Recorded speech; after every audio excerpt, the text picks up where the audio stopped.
बिमानि रावखौनो रोङाब्ला बिमानि रावखौनो नोंसोर रोङाब्ला नोंसोर माब्रै गावखौ बर' हारि होनो हागोन बर' रावजों बुंनो हालाब्ला माने आसामिस रायलायो हिन्दी रायलायो नाथाय बर'जों रायलायोब्ला आं बर' रोङालै नाथाय टाइटेला मा बसुमतारी टाइटेला मा मुसाहारि नाथाय बर' रोङा नोंसोर लोगोफोर do not neglect the language language-खौ दानागा बर' हारिनि सानखांनायाव main important thing culture-खौ दानागा संस्कार जोंनि बर' हारिनि संस्कारखौ दानागा एसे बारा मोजां मोनदों दिनै जोंनि हौवासाफ्राबो गासैबो आर'नाइ गाननानै फैदों प्रग्रामफ्रावल' दख'ना गानो otherwise all different fashion माने दख'ना गाननो लाजियो माखासेया दख'ना गाननो लाजियो culture is gone you are selling your culture do not sell the culture-खौ दाफान संस्कारखौ बर' हारिनि संस्कारखौ दाफान बे संसाराव देरहानांगौब्ला नांगौआ मा मिथिगौ मोनथाम नांगौआ मोनथाम बर' हारिया देरहानांगौब्ला देरलांबाय थानांगौब्ला बे संसाराव जिउ थानांगौब्ला नांगौआ मोनथाम बुस्थुफोरखौ नागारनो हाया नागारनाङा बर' हारिया देरनांगौब्ला बे मोनथाम बुस्थुफोरखौ दानागार जेरै जों जिसुखौ नागारनो हाया बेनिखायनो हारिया देरनांगौब्ला दानागार माखौ first land second language third culture बिमानि रावखौनो रोङाब्ला बिमानि रावखौनो नोंसोर रोङाब्ला नोंसोर माब्रै गावखौ बर' हारि होनो हागोन बर' रावजों बुंनो हालाब्ला माने आसामिस रायलायो हिन्दी रायलायो नाथाय बर'जों रायलायोब्ला आं बर' रोङालै नाथाय टाइटेला मा बसुमतारी टाइटेला मा मुसाहारि नाथाय बर' रोङा मानो नों बर' रोङा जों गुवाहाटीयावसो थायो जों शिलंआवसो थायो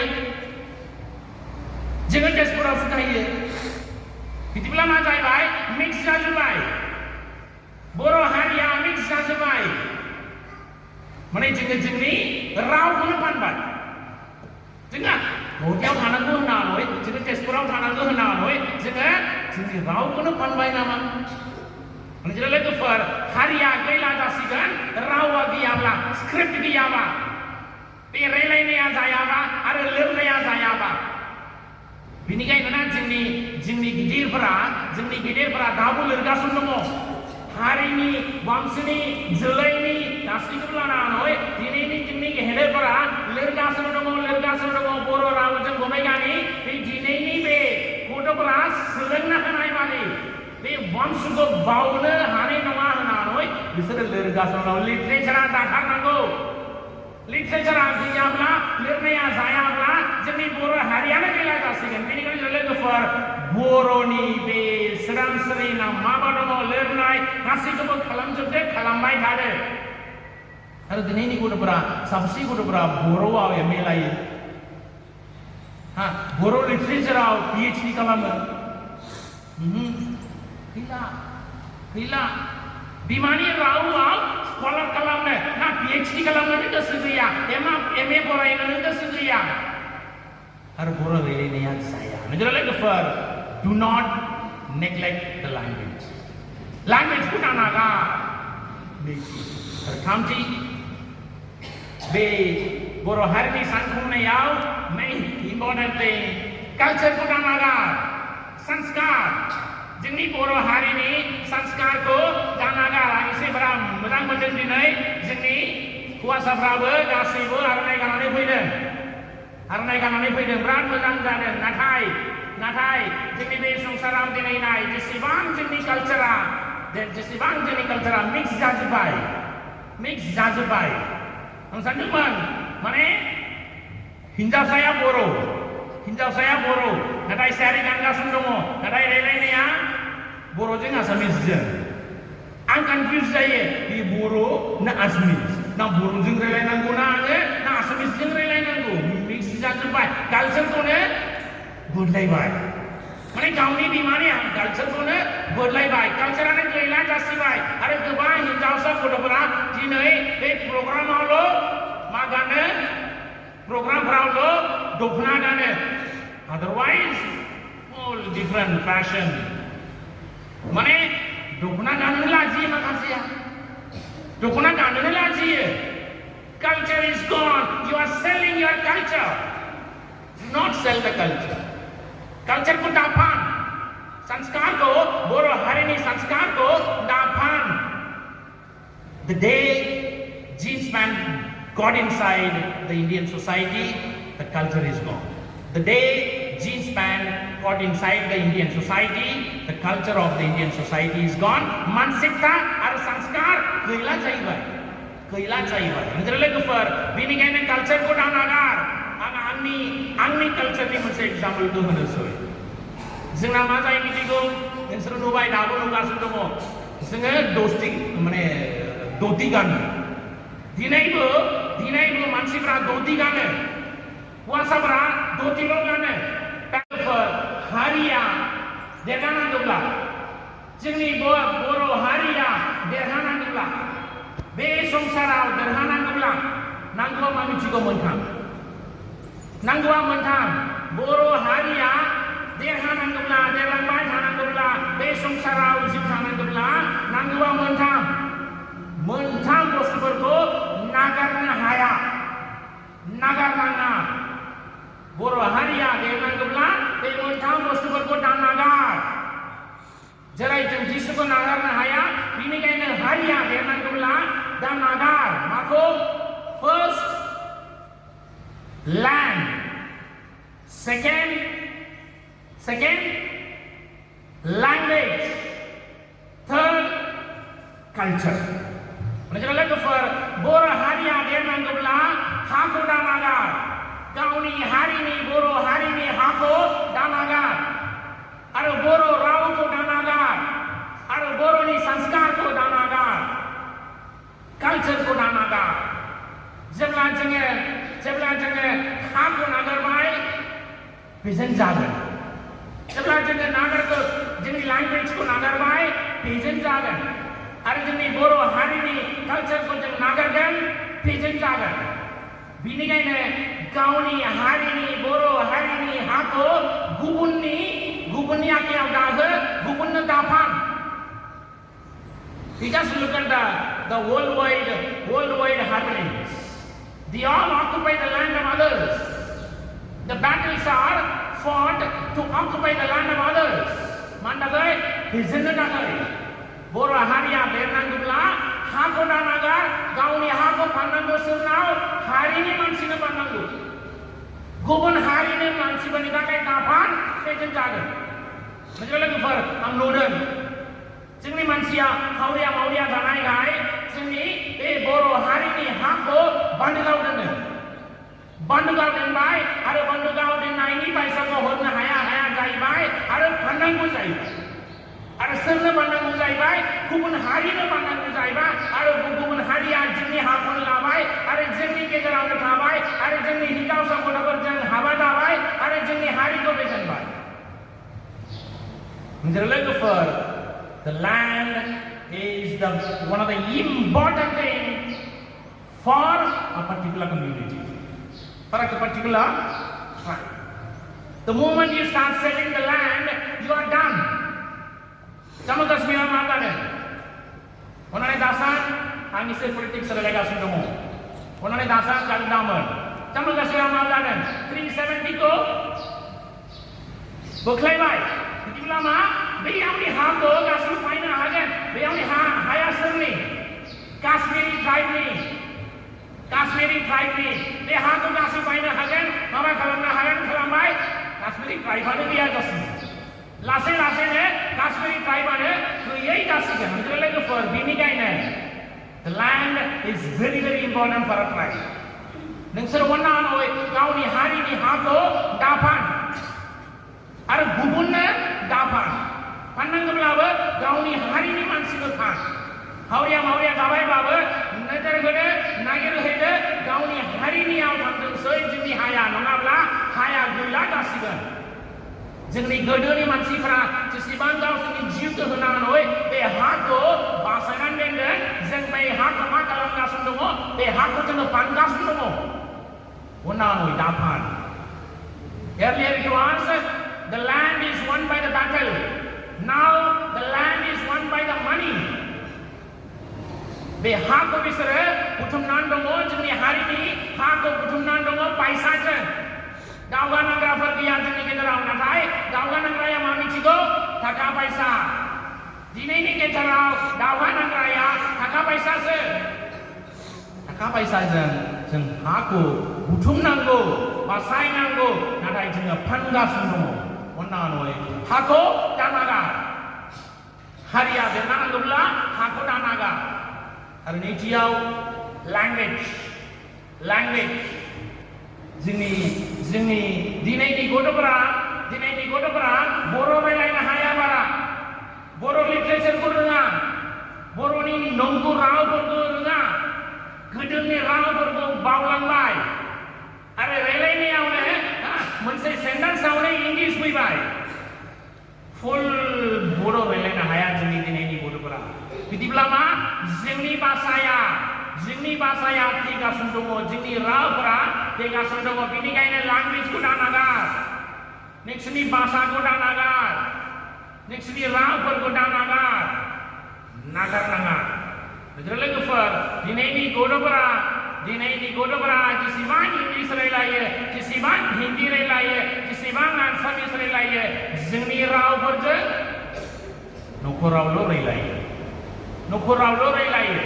लोगोफोर जों रायलायनांगोन जोंनि बर' भाषाजोंल'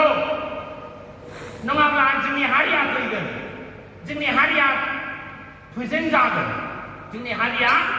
जागोन लोगोफोर बेनिखायनो बर' साबजेक्टआव गोसो हो उन्दैफोर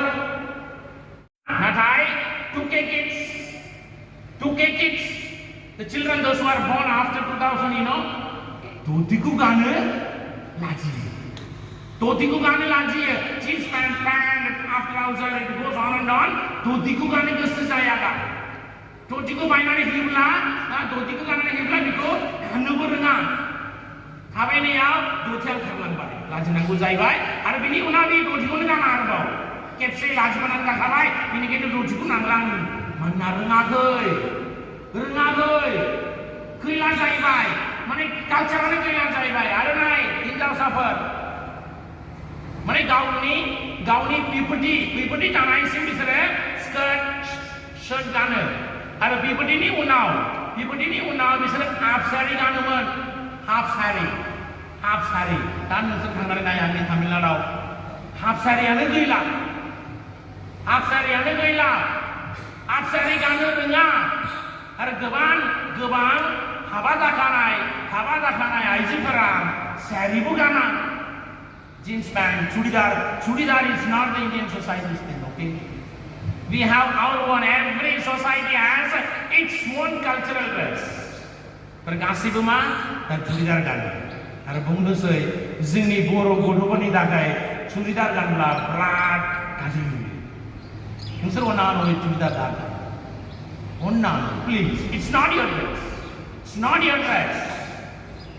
दखना is your dress बेनिखायनो जों लोगोफोर कालचारखौ दानागार संस्कारखौ दानागार मानसिकता जो दङ ना बेखौ दानागार बेनिखायनो बर' हारिया देरनांगौब्ला जेरै जोङो खृष्टान जानान इसोरखौ नागारनो हाया बिदिनो बर' हारि जानान रावखौ दानागार हाखौ दानागार आरो कालचारखौ दानागार आरो दा जोङो आइजोफोरा गोरा जानांगौब्ला गोसो गोरा जानांगौब्ला don't leave your confidence. Yesterday I was just hearing one Women's Day celebration speech. Okay, the 2K kids Women's Day celebration. Biar saja aja bungdungan, dah हिनजावसाया गोरा गसंनांगौब्ला बिनि थाखाय नांगौआ बेल' मोननै मोनसेया मा गावनि सेल्फ कन्फिडेंस बर'आव मा होननांगौ आं मिथिया सेल्फ कन्फिडेंस माने आं सासे सुबुं आं सासे हिनजाव नङा नोंसोर साननांगौ मा आं सासे हिनजाव नङा नाथाय आं सासे सुबुं मानोना बे संसाराव जोंनि कालचाराव मा दङ हिनजावब्ला उन्दै माने हिनजावब्ला माने आथिङावसो थानांगौ हिनजावब्ला गाहायावसो जिरायनांगौ हिनजावब्ला